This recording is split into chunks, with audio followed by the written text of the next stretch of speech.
I am like praying that this is not slanted or like crooked, but I really want to film in this angle. One, because I am tired of bringing out my ring light. I don't know what it is about bringing my ring light that really pisses me off, but it does. Anyways, hello, my name is Mayana. Welcome to Mayo Core, and today I'm going to be doing my July wrap-up. In July I read 29 books, and I am so proud of myself because a good 12 of them I read physically, and I just am so happy because I feel like this month I really read a lot of different genres. I cut down on my romance. Last month I said I'm not gonna read as much romance as I did. I only read one romance book this month, and I'm not gonna lie, with cutting down my romance, I feel like this month was a great reading month. Like, it may not seem like it because I have a lot of like low ratings, but to me I just had like a lot of fun, and I really need to keep my romance low. It's just romances are so quick to get to and through, and they're so easy, so I usually just pick them up because I could just get done with them within like hours. But I need to stop reading like that. I need to stop reading because it's easy and start reading because I want to. If you watch any of my videos where I talk about me trying to get through my physical TBR, I stopped for a few months, but I did really good this month. I read 12 books that I physically own. So I went from, I don't even know what number I was at, but I'm now down to 276. So as long as I read at least 15 books a month for the next 4 months into the end of the year, I should have my books down to 190 something. So let's get into the wrap up. So I'm gonna get into the books that I don't own, so the books that I read ebook wise and audiobook wise, and then I'm gonna do the books that I own physically. So the first book I read was Will My Cat Eat My Eyeballs. This is a non-fiction book about death. It is a mortician, and she is answering questions I think that her children asked. I don't know if it was her children specifically or children in general, but this one is for the morbid girlies. I gave this one 3 stars. I thought it was fine. I learned a lot of cool things about dead bodies and a lot of cool facts that I can now share people to creep them out, because that is my favorite thing to do. And then I read Meddling Kids. I gave this one 3 stars. This is basically a Scooby-Doo retelling. This was like one of the first books I heard about when I joined BookTube. I remember when I first joined BookTube, I wanted to read this one so bad because it sounded so good. I remember everybody was just talking about it, and I was like, I need to read this book, but I just never got to it for some reason. So listen, if my ponytails are, if my braids are stiff, don't pay attention to it. Anyway, so this is basically like a Scooby-Doo retelling. It is about these kids who used to solve mysteries, and there's this one mystery that kind of like really fucked them up, and they just like couldn't really get, like, they weren't the same after it, and they grow up to be an adult, and the mystery still is like weighing down on them, so they decide to backtrack and retrace their steps and really go through this mystery and figure out why it doesn't feel complete yet still. I guess also 3 stars. I thought it was fine. I didn't really care about the characters, and there was like this weird romance between like Daphne and Velma. They weren't Daphne, but you know, the Daphne and Velma characters. And like, yes, we love sapphic relationships, but it was like the fact that it was written by a man, it was just something off about it, you know. And then I read The Housemaid, which I read because of TikTok, and this one is about this girl who's looking for a job, and she gets offered to work as a housemaid for this really rich family, and things start to take a turn for the worse. I basically ended up figuring out the plot twist, I want to say like 50 pages before it happened. It was so funny because there was something that happened, and I don't want to, obviously I don't want to spoil it, but there was something that happened that a character said like that, and I was like, and then I was like, wouldn't it be crazy if, and then I figured out the fucking plot twist because I'm a genius. I gave it 3 stars because it was fun. I read it in one night. It took me like, I read it like in no time. It was just so fun. Say hi, Apple. It was just so fun. It was so fun to read, but like, I don't know, I still figured it out. And like, TikTok said it was like really twisty and stuff like that, but it wasn't, so they're liars and they don't know what they're talking about. And then I read The Black God's Drums, which I gave 4 stars. I really enjoyed this book. This is a black sci-fi. It follows a girl who is basically like an orphan, and she overhears these pirates planning something, so she goes to like another pirate thinking it'll help her get in their crew, and they end up working together to like stop these guys. I mean, I thought it was really fun. It was very short, it's very quick. I actually kind of wished it was longer just because I had so much fun with this character and space pirates. I'm in my sci-fi era this month, if you didn't notice, so this was like really good to, this is really cool to read. And then I read A Prince So Cruel, which I gave 2 stars to. I have a vlog reading this book where it's basically a Cruel Prince knockoff, if we're being real. It's a carbon copy of it. I gave it 2 stars instead of 1 because I can say the premise was really creative. Like, the guy, he like, during the morning he's like human, then like towards the middle of the day he's like hairy, and then at night he's a beast. And I thought that was really creative, I'm not gonna lie. And it also was like a mix of Avatar. It was like Avatar and the folk of the Cruel Prince.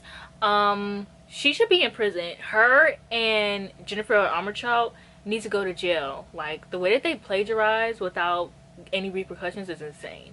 And then I read Read On, which I gave 3 stars. This is a I keep saying Star Wars.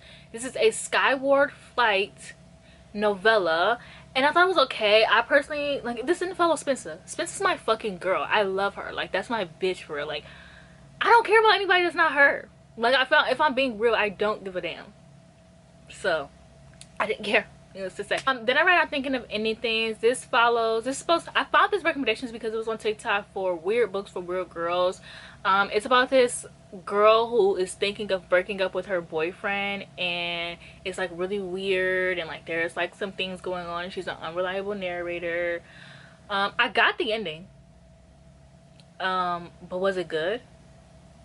No.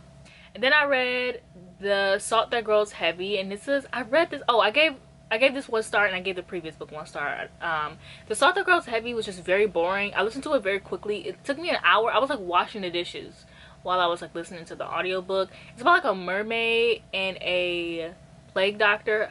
I read this because after Teen Wolf, I became very intrigued with plague doctors, and that should have been my first mistake. Basing anything off of my love for Teen Wolf. I should have known, okay? It wasn't that interesting. Then I read The Kaiju Preservation Society. And on my list it says Project is Society. I gave this 4 stars. This one follows this guy who works for this company that's like Uber Eats, and they basically like deliver food for people, and one day they demote him in his job from being like someone in the headquarters to being a delivery person. And it's right when COVID is about to happen, by the way, just in case anyone doesn't want to read about COVID. It's right when COVID is about to happen, and so he ends up quitting, but then he has to like, he doesn't have any money and he doesn't want his roommates to leave him, so he decides that he wants to, I'm not looking at the camera at fucking all, sorry. So he doesn't want his roommates to leave him, so he decides he's gonna start delivering so that he can like pay the rent. So, because his roommates can't afford it either because they also lost his job, but he doesn't want to be alone. So he ends up like working super hard, and he ends up delivering for this man. And this man is like, he has really good conversations with this man. He introduced this man to like really good books, and they become friends over time. And he's like, you know what, you're my friend. Oh, and then the app gets bought by Uber Eats, so now he's out of a job. And then his friend that he made through delivery is like, hey, I have a job for you, come work here. So then he goes to work for the job, and he realizes that the job is not what he thought it was gonna be. He ends up, basically think of Jurassic Park, but sci-fi. Well, no, Jurassic Park is fucking sci-fi, bitch. What?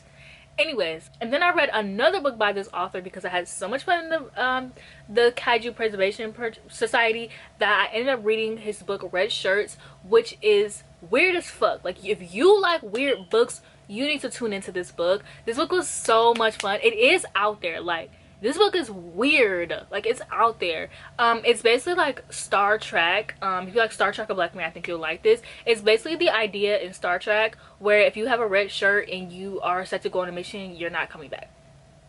Point blank, period. So it's about these people who are red shirts on this ship for this crew, and they're set to go on a mission.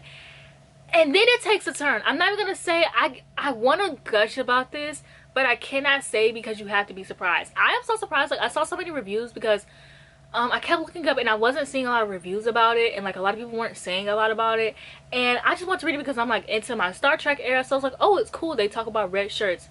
No. And then this book has a plotline that I've been wanting a book to do, And I don't want to say anything. I want to be like, oh, this book is like this and this book is like this.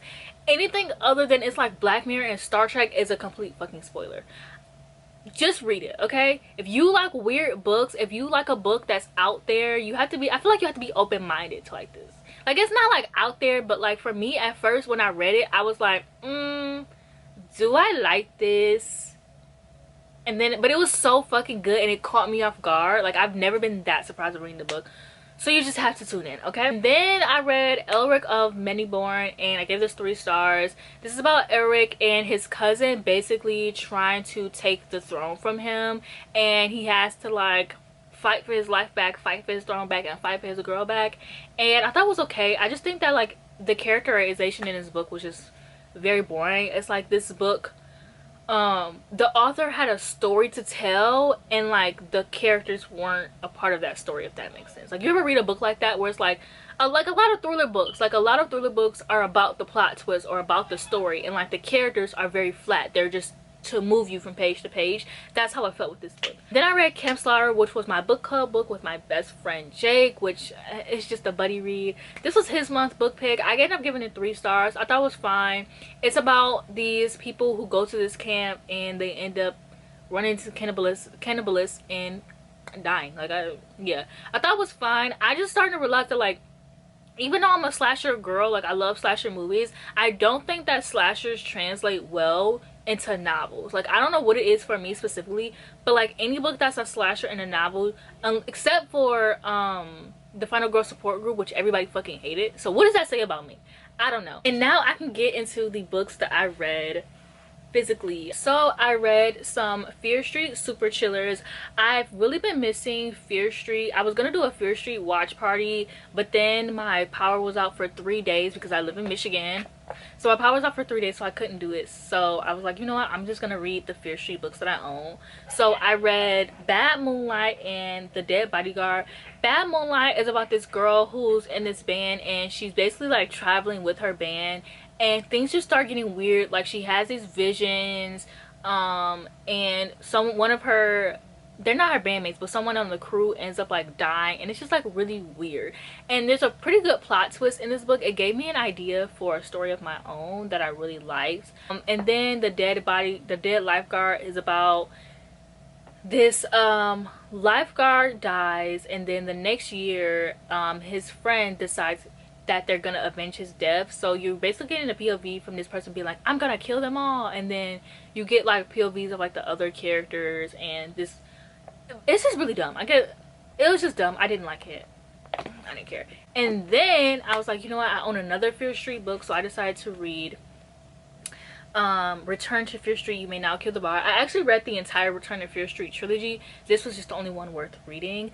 This one so this one is about this follows 2 generations of the Fear family and this curse that they have on their wedding, and it follows like sisterhood. It has a lot of drama, it has some plot twists. I really love this one because they're fears. Like, in the other 2 they aren't really fears, so I feel like it just makes more sense to follow the fears and like them being witches. And like, the entire Fear Street series is just so crazy and insane because these characters get mad at each other for the simplest things, and then they're like, I'm gonna kill you, and it's like, bitch, are you okay? But it's like, no, they're not, because there's a curse on this town. So it's like, it makes sense as to why like these things are like absolutely fucking insane happening to this town, and like the dumbest thing will happen to a character and they're like, I'm gonna get my revenge, and their revenge, instead of just being like a prank, is like murder.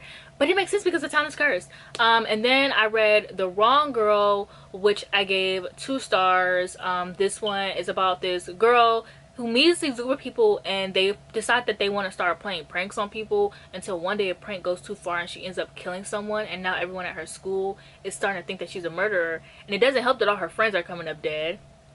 This one was fucking boring. And then I read Drop Dead Gorgeous, which is about this group of people who run into this new girl, and she's just very beautiful, but something's very off about her, and her secrets start coming to light.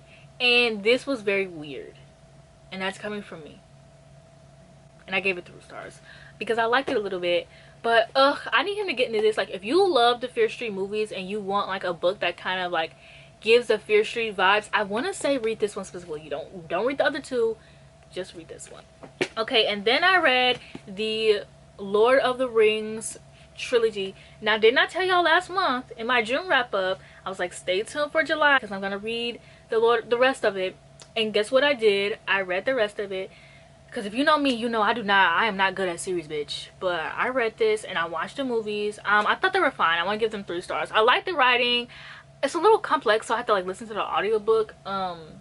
But I like the aesthetic of it. I like the world. I just don't like the storyline. I'm not more of a hero's journey type of character, but I still read them because most fantasies are the hero's journey, and I don't want to miss out on something just because I don't like the trope. It's not a trope that I hate. I just know that I tend to get bored. But I think if you're a really good author, then you know how to like keep the characters entertained, and it's just a really easy way to introduce your readers to like the world and what everything has to offer. But personally, I just found these okay. There weren't a lot of women in these, and I think that's also what kind of like, there was just so many men. It was a meat fest, okay?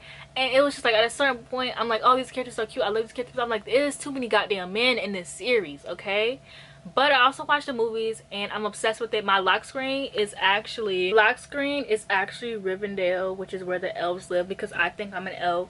But I am going to be reading more books in this universe because I think that like, I think I could love Middle Earth, and I do love Middle Earth in the universe. I just think that this set of stories specifically just wasn't for me. Like, I still liked it, but it just wasn't my fave. But I think there are some stories I'm gonna love because I'm currently reading the Silmarillion and I'm having a lot of fun with like the history of this world and things like that. And then I read the Bromance Book Club finally. I don't know, I had a dream about this book, so then I woke up and read it. Sometimes that happens to me, which sounds fucking insane, but sometimes I'll have a dream that I read a book or watched a TV show, so I'm like, okay, well, it's time for me to read or watch this thing then, like, whatever. So I read it and I had a lot of fun. This is about this guy who is getting a divorce and he's very sad about it. He literally is like drunk in his hotel and his friends find him and they're like, dude, you're fucking pathetic, like we need to help you. So they decide to let him in and let him know that they have their own book club where they read romance books, and they're gonna help him win back his marriage. Now, the only thing about this book that I didn't like is I feel like Gavin wasn't really listening. Like in the beginning it made sense as to why he wasn't listening to him, because he's like, oh, you guys are fucking losers, you guys are fucking like whatever, y'all don't know nothing, y'all don't know shit, like y'all don't know nothing about my, you know, like that makes sense. But then when we get towards the middle and the romance book is telling you to do this and you're doing that, then I'm kind of like, well, what the fuck was the point, you know? But I do really like these characters. I love the second chance romance itself. Like, I thought it was cute. I love a second chance romance. I will say that Gavin was such a fucking loser. I forgot that he was hot. I literally had to remind myself that he was a fine ass baseball player because he acted like such a loser, like pathetic. It was crazy. But yeah, when I get a boyfriend, he has to read this. I feel like this is a perfect introduction to romance for a man. I feel like men should read romance books. Any man who doesn't want to read a romance book is a fucking weirdo. And I think that if you're a man and you want to read romance books, this book is perfect for you. And I love the romance. Like, I'm reading the second book, or I started the second book. I'm liking it so far. And then I read the Tommyknockers by Stephen King. I simply read this one because I know that one of the characters sees Pennywise. This book is an 800-page book. The character doesn't see Pennywise until about page 500. I posted about it on my TikTok if anyone wants to, like, if anyone cares. This book is basically about this woman who finds this alien spaceship in her backyard. She has a big like land, so it's not just like right in her backyard, it's like on her land. And then like once the spaceship is discovered, like it starts making the town itself go crazy. So I think the first half of this book, like the first part of her perspective, was really interesting, and then the part of the town going crazy was interesting, but then the middle and the end was just kind of like, what the fuck. But that's a Stephen King book, you know, like it's Stephen King. I still have fun reading it. I like this town. They talk about Derry a lot, which if you know me, you know I love Derry. Is one of my favorite fictional towns, like Stephen King fictional towns, because he doesn't write about it as much as he writes about fucking Castle Rock. So I loved reading about this. Okay, I hope my camera is cooled down because we don't have a lot of time to waste, okay? This part is so stiff, like, girl, making me look bad. Anyways, I read some Eric LaRocca books. I read You've Lost a Lot of Blood, which is a story within a story, and low-key, the story within the story didn't really have anything to do with the plot.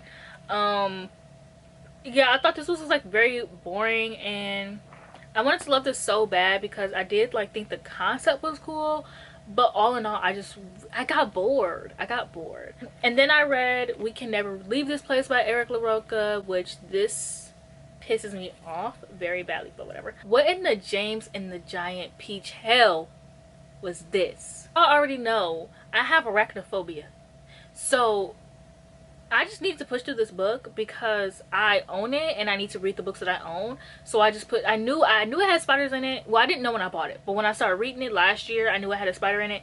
And I was reading this book, I was itching, and then it started talking and I was like, bitch, what? I hated this. I hated this. I'm so sorry. I'm so sorry. So yeah, neither of these were as good as things have gotten worse since we last spoke. Just so unfortunate for me. And then I have the ones we're meant to find, which if you've been on booktube for a while, you remember when this book had first came out, it was so hyped. Like everybody and their mom was buying this book, everybody was hauling this book, everybody buying and hauling are the same thing. Everybody was reading this book, everybody was loving this book. So I bought it because I just thought I would love it. Like after a bit, when the hype started to calm down, then people started to be like, oh, it wasn't that good, it wasn't that good. And I still bought it anyways because I'm like, no, like, I'm gonna love this book, like whatever. I did not love this book. I gave this book 2 out of 5 stars. This is about this girl who lost her sister, and they live in like this eco city, and it's very like Black Mirror-esque. I compare everything to Black Mirror. I'm sorry, it's my favorite show. You know, I haven't seen the new season, but whatever. So yeah, it's very Black Mirror-esque. Like it lives in like an eco city, and it's about 2 sisters who are trying to find it was just boring. It was useless and it was boring, and it was such a waste of like this really cool eco city. And then I read The Expanse. So I read books 1, 2, and 3. So I read Leviathan Wakes, Caliban's War, and Abaddon's Gates. Leviathan Wakes I really enjoyed. I gave this book 4 stars. I gave Caliban's War 4 stars, and then I gave Abaddon's Gate 3 stars. These were some big ass books. Like low-key, when I got to book 3, I was gonna read book 4, but book 3 was kind of like a letdown. Like it wasn't as interesting as the rest of them. And once I got to like book 4, I was like, I need a break. Like these are like 500-600 pages. I was reading them over like 2 days or over like 24 hours. Like I was reading them back to back to back. Like I was fucking tired, bitch. But I needed to get through them because I want the hardcover set. I want the box set for my birthday, which is this month, by the way. So I needed to read this book to justify buying the box set. So I read the first 3, and the box set comes with the first 3. So I'm very excited because now I can treat myself to them and I won't feel guilty. And I actually genuinely really love these. These are like a sci-fi, like noir thriller type of book. There's a mystery going on, and you are following this detective, but you're also following this crew on a ship as something happened to their previous ship and paths cross. And the crew, I love them. Holden is my mans. I am watching the TV show. I watched seasons 1 and 2, and I'm gonna be watching season 3. I watched the show first, and then I read the book because it's hard for me to picture things. So it's easier for me to watch the TV show adaptation first and then to read the book afterwards. So it really helped me picture a lot of things. But the TV show wasn't as good as the book, if that makes sense. But that's because the season 1 was the first half of this book, and then season 2 was the second half of this and the first half of the second book. And the second book, I feel like, is actually a lot better than this book. I like the characters a lot more. They introduced to one of my favorite characters. Season 2 was so good. Like just the plot line of the second book was just much more interesting. It was just so good. I had a lot of fun reading these. Maybe I can read 4, 5, and 6, because I'm going to be reading them in trilogies, or as if they were trilogies. So maybe I can read 4, 5, and 6 this month, but maybe not. Who knows? But yeah, I love these books. I'm obsessed with this series, and I can't wait to move on. And I have Dark Matter, which I finally read. This book is, well, I can't actually say what it's about because like literally anything I say is a spoiler. But I'll say what like I remember hearing about what BookTube would say about it when this book was first coming out. It was about this guy, and no, okay, so it's a sci-fi book. It is a sci-fi thriller. It follows this guy who one day is just going out drinking with his friends, and then randomly he's being held hostage in his own car, and then he wakes up and he realizes that he's in a different universe, and the guy that was holding him hostage is also him.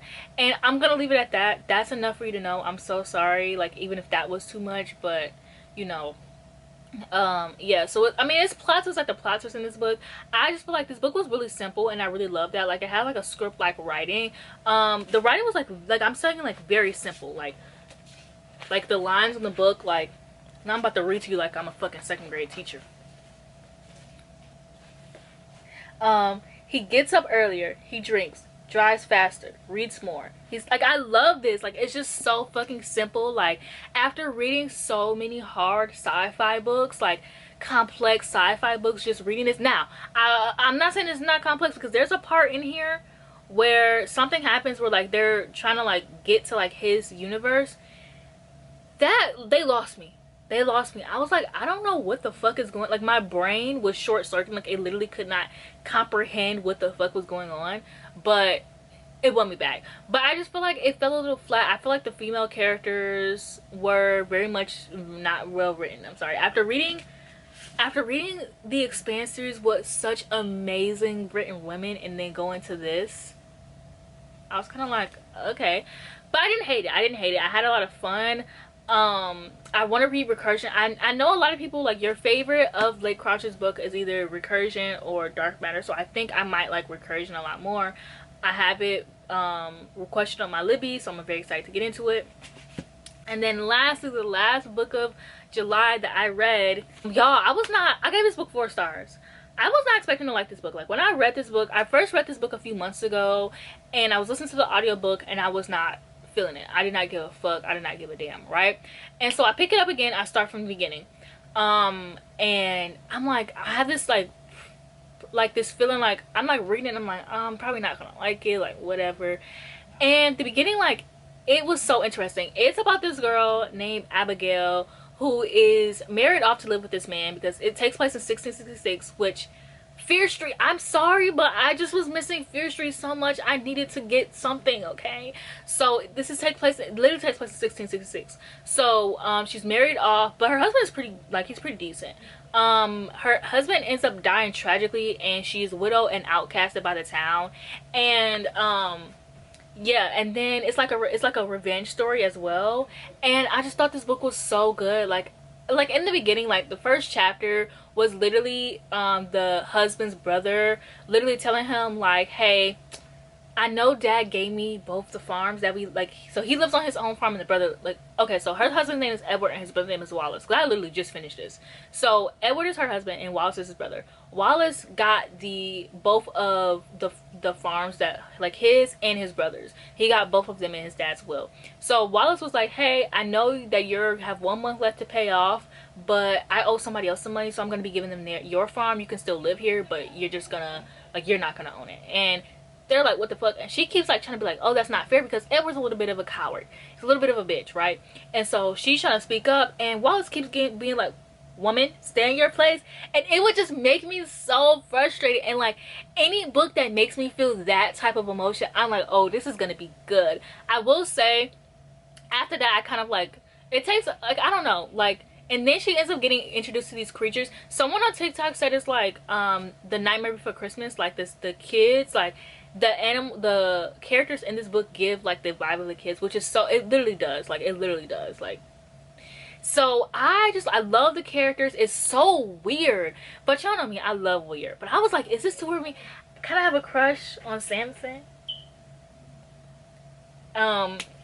I don't know. Yeah, so this was just so good. I have The Child Thief by Bram also on my Libby as a whole, and I can't wait to get in it, because that's a Peter Pan retelling, and y'all know how I feel about Peter Pan. So I'm very excited to get into this, and I'm really happy that I did, because at first I was kind of like, I'm not gonna like this, and then I'm obsessed. But I might even boost the rating up, because usually when I rate a book 4 stars, if I can't stop thinking about it, like, if it's like December and I'm still thinking about this book, I'm like, okay, bitch, that book was a favorite. The only reason why I didn't give this a favorite is because I like to consider favorite something that I would reread and annotate and things like that. And I don't know if I would reread and annotate this, but who knows? Like I said, if by the end of the year I'm still thinking about this book, it's gonna be a 5-star and you're gonna be seeing it in my best of the year. I was not expecting to like that. I really wasn't. So yeah, that was my reading month. I had a lot of fun in July. I'm very excited for August. It's my birthday month. I can't wait to see like what it has in store for me. I feel like after I cut out my romances, like reading for me just got a lot better. And it's not saying that like romance was ruining my reading. I just feel like I was focusing too much on romance. And I feel like this month I read a lot of different genres. I read a lot of horror. I found out that I really love horror. I also found out that I love sci-fi. I love a specific type of horror though. That's the only thing. Like I can't, like I want to look up some horror recommendations, but I like a very specific type of horror. I like weird books, ones that give horror movie vibes. I don't like anything that's too gory, which is crazy because I love gore. Like I love blood, guts, and puke. But for some reason in books, it's not that it's disgusting. It just doesn't do anything for me. I'm kind of just like, okay, you know. So yeah, if anyone has any recommendations for any horror books that you think I might like, as a fan of like Grady Hendrix, like please, that you think I might like, you know, something cool. Basically, I like weird, cool books. Basically, so yeah, that's it for this video. Don't forget to like, comment, subscribe, and I'll see you guys in the next one.